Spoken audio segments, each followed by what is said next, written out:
Did you know Hades isn't the only one claiming your soul? From the final judgment of Anubis to the dark secrets of Mictlantecuhtli, today you'll discover the 10 most terrifying underworld sovereigns to ever exist. Do you dare to meet them? This is the Immortals, where legends never die. Subscribe and take your place in the ranks of legends. The end is inevitable, but who is waiting for you on the other side? Forget everything you think you know about the afterlife. We kick off our top with number 10, Thanatos, the relentless reaper. The silent death that arrives without warning to claim what is rightfully his. In the Hellenic worldview, Thanatos is the personification of the cessation of life, distinguishing himself from Hades, who merely reigns over the dead. As the son of Nyx, night, and Erebus, darkness, he is a primordial deity, and the twin brother of Hypnos, sleep. This relationship underscores a compassionate view of the end. To die is simply to enter an eternal slumber. Unlike his violent sisters, the Keres, Thanatos represents a peaceful death by natural causes. He is described as a winged youth carrying an inverted torch that is being extinguished.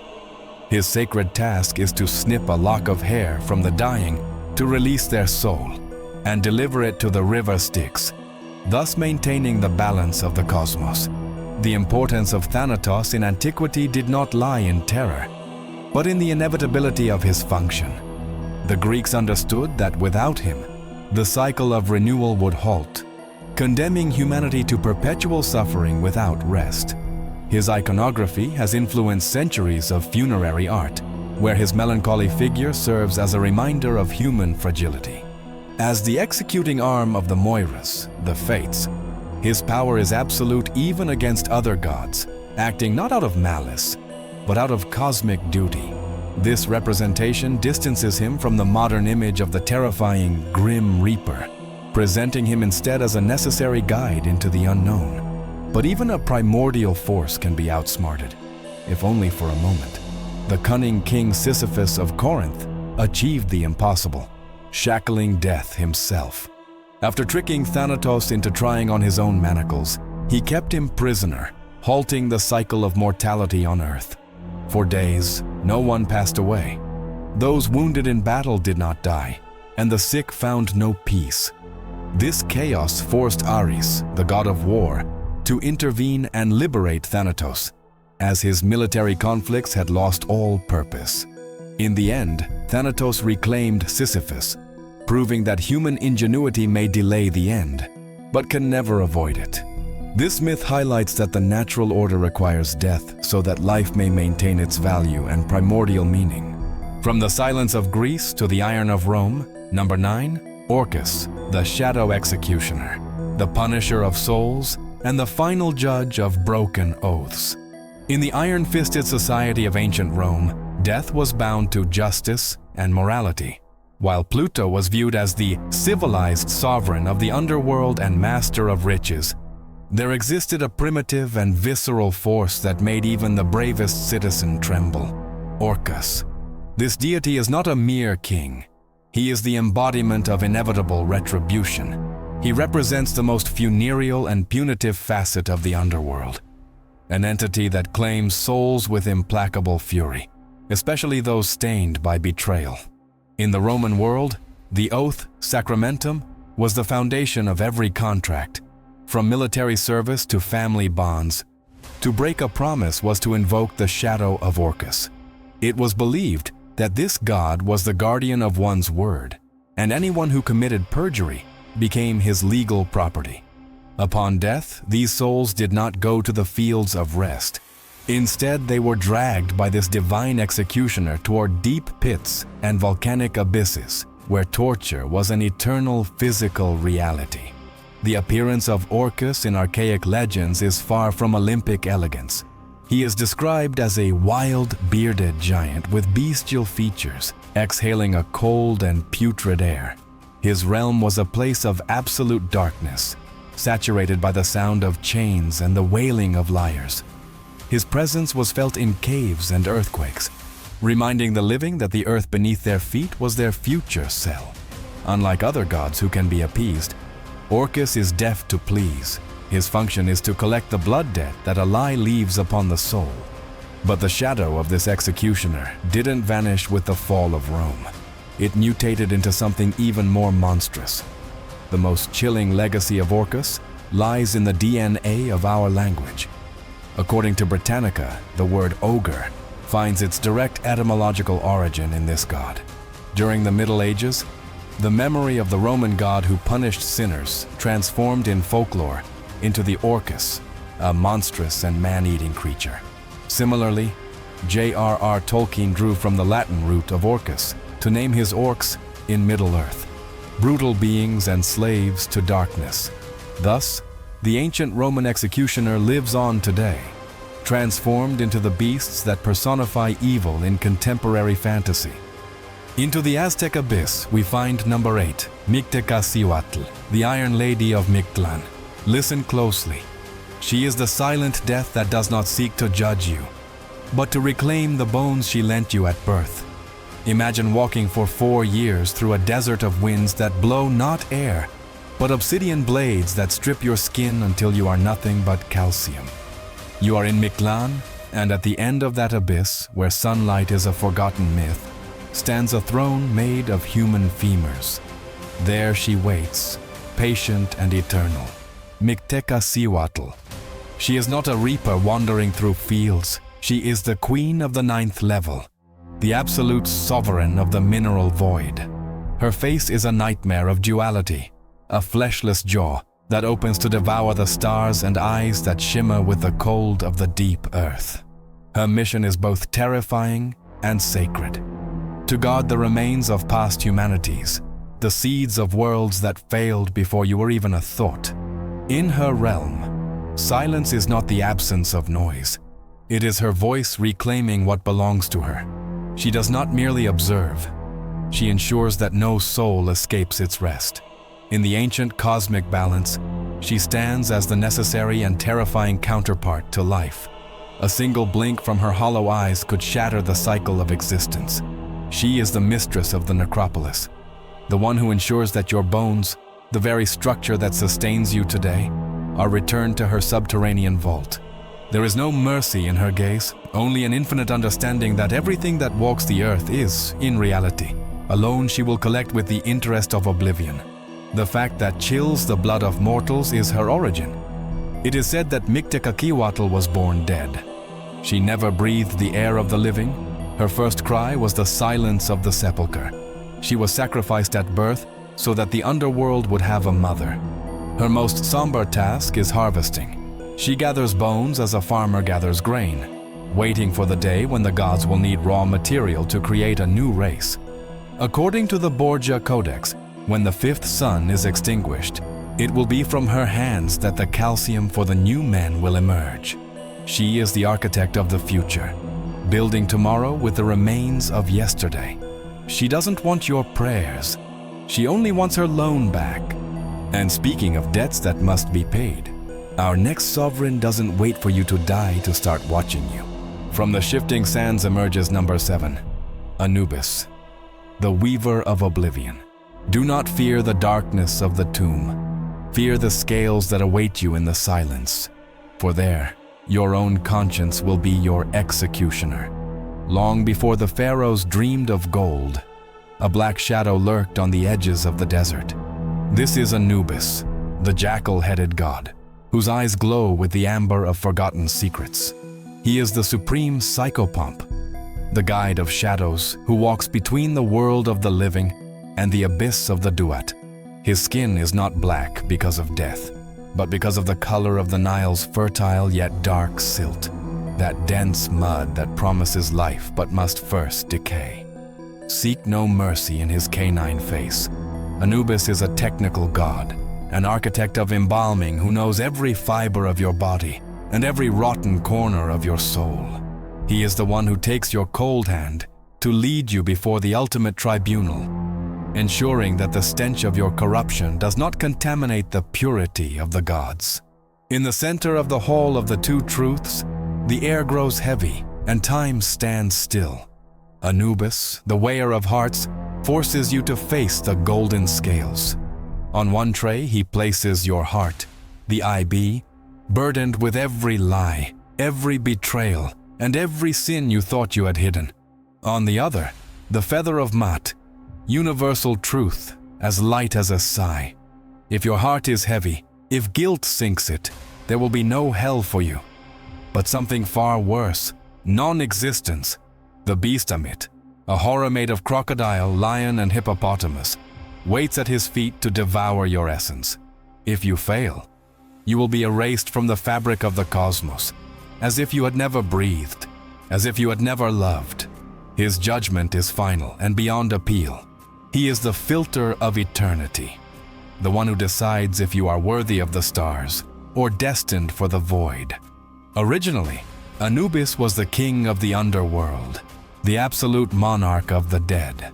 However, in an act of haunting devotion, he voluntarily ceded his throne to his father, Osiris, after he was murdered. Anubis preferred to descend in rank to become the protector of the tombs and the master of funeral rituals.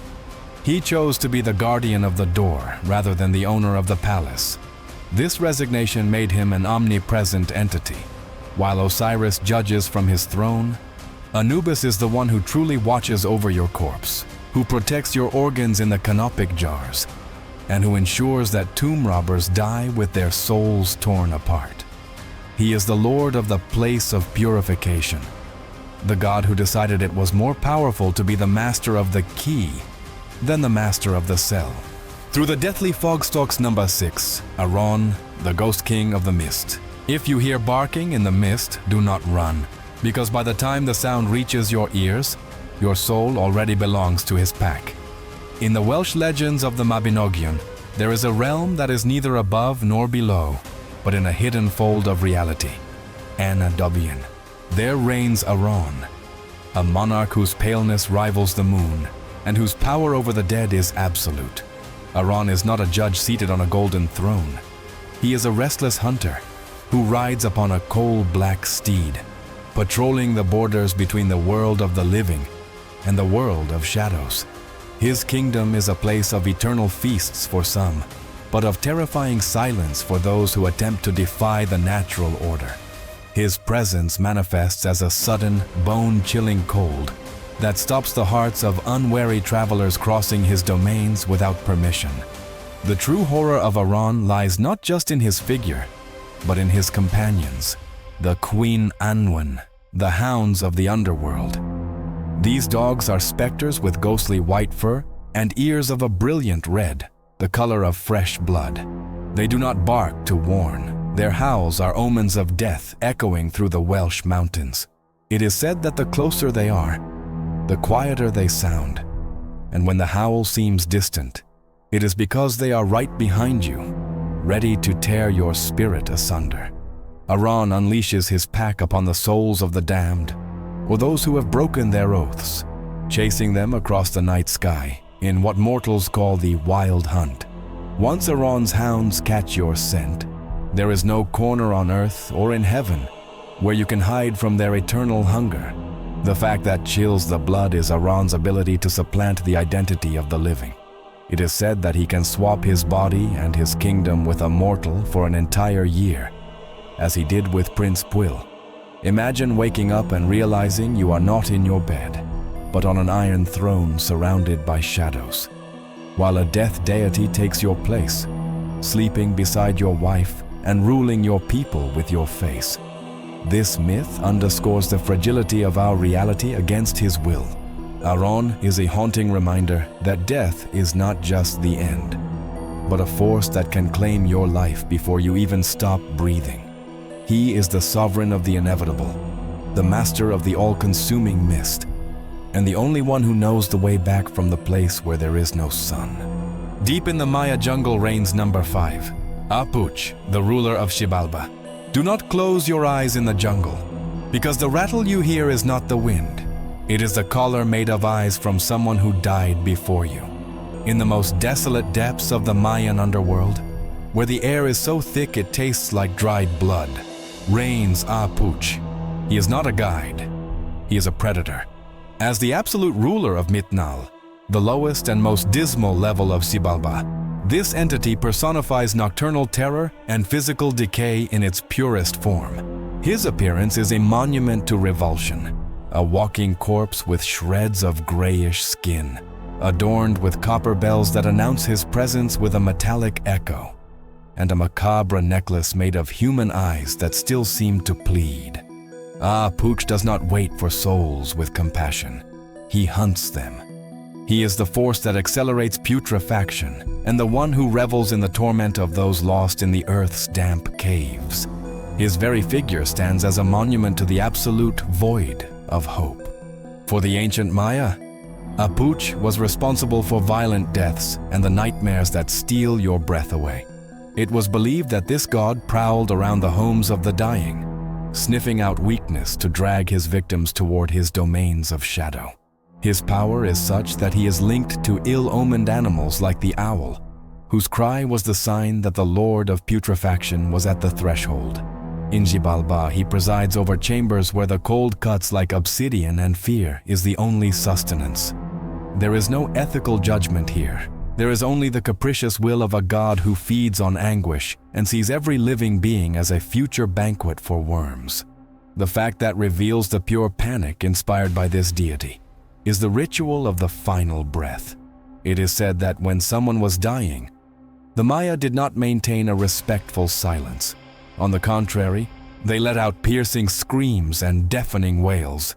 The purpose of this din was terrifyingly practical. They wanted to frighten Puch. They believed that the god, upon hearing such an uproar, would become confused and pass by, giving the soul a chance to escape eternal punishment in Mitnal. This act of desperation proves that Puch was not just a deity, but a spiritual plague. He is the knight who does not seek your devotion, but your disintegration. The master of darkness who counts your heartbeats before your eyes join his necklace. Entering the grandest palace of death, number 4, Hades, the host of many. Do not fear his bident. Fear his hospitality, for once you enter his palace, you become his guest for all eternity. When the universe was divided after the war against the Titans, the sky fell to Zeus and the seas to Poseidon. But to Hades, the realm of the invisible was given. He is no demon. He is a god with the hierarchy of an emperor. As the absolute sovereign of Erebus, he administers the fate of every soul that has ever walked beneath the sun. His kingdom is a labyrinth of stagnant rivers and fields of asphodel where time does not exist. Hades does not seek your death with malice. He simply waits with the patience of the mountains. He is the most efficient administrator of the cosmos, a divine bureaucrat who keeps an exact count of every breath that is extinguished. His name was so feared that ancient Greeks would strike the ground with their hands while praying to him, desperate to ensure their voices reached the suffocating depths of the earth. Hades' palace is protected by Cerberus, the three-headed beast that guards the gates not to keep people out, but to ensure no one leaves. From his ebony throne, Hades watches the incessant flow of shadows. He is not a god who tortures for pleasure but by order. He is the one who ensures that the laws of death are fulfilled without exception. Neither the love of Orpheus nor the strength of Heracles could permanently bend his will. He is the owner of all the mineral riches of the earth, Pluton, making him the wealthiest god in existence. But his greatest treasure is your soul. To enter his domains is to accept that your story has ended, and that you are now the property of the host of many, the one who always has an empty room waiting for you. The fact that casts absolute dread upon his figure is his most secret weapon, the Kaini. This is a helm of invisibility forged by the Cyclopes in the fires of volcanoes. This artifact does not merely erase his physical presence from the sight of mortals and gods. It possesses a far more sinister property. The helm allows him to project a paralyzing fear that can annihilate the will of any army before the first blow is struck. It is a faceless terror, an oppressive presence that makes you feel as though death is already behind you, breathing down your neck, even if you cannot see it. It is not the fear of dying, it is the fear of what is already there, hidden in the shadows of your own mind. Hades is the reminder that the most dangerous thing is not what you see coming, but what already surrounds you without your realizing it. The top 3 begins with the Rider of Fate. Number 3, Yama, the Executioner of Fate. Do not look back when you feel the air stand still, for the noose that will drag you to your next life is already tightening around your neck. In the deep and ancient scriptures of India, Yama is not a figure of evil, but something far more terrifying. He is impartial justice. He was the first human being to die, and by finding the path to the realm of shadows, he became the sovereign of the deceased. Seated upon his throne in the city of Yamapuri, he does not act on whim, but as the absolute guardian of Dharma, the cosmic law that sustains the universe. Yama is the mirror where every one of your actions is reflected. You cannot lie to him, for he possesses the records of every thought you ever had in life. His gaze is a cold sentence that pierces through time and space. His divine function is not to punish for pleasure, but to ensure the balance of the cosmos is maintained, forcing every soul to face the consequences of its existence. Yama's realm is a place of transition and forced reflection. There, alongside his assistant Chitragupta, who reads from the Book of Destinies, Yama decides your next step on the wheel of samsara. If your deeds were noble, he allows you to ascend to higher realms. But if the weight of your sins is unbearable, he sends you to the Naraka, hellish levels of purification, where pain is a tool for spiritual cleansing. He is not an executioner. He is a stern teacher who uses fear to remind you that life is sacred. His presence is a massive shadow that eclipses the light of the sun, a reminder that at the end of the road, no one, neither king nor beggar, can escape the weight of their own conscience. Yama does not wait for the soul to detach itself. He rides upon a massive black buffalo with flaming eyes that makes the earth tremble with every step. In his hands, he carries the pasha, a mystical and unbreakable noose that he throws with surgical precision. He uses this rope to violently pull the soul out of the body at the exact moment of death. No matter how much you resist or how much you beg for one more second, when Yama's noose closes, your connection to the material world is severed forever. It is an image of pure terror, being ripped from your own flesh by a silent rider who knows no fatigue. Yama is the reminder that death is the only appointment you cannot be late for, and he is the judge waiting for you with the rope ready to measure your eternity. Prepare for total annihilation with number 2, Nergal, the Butcher of Nations, the god who brought war, plague, and mass death from the heart of a sun that does not illuminate, but devours.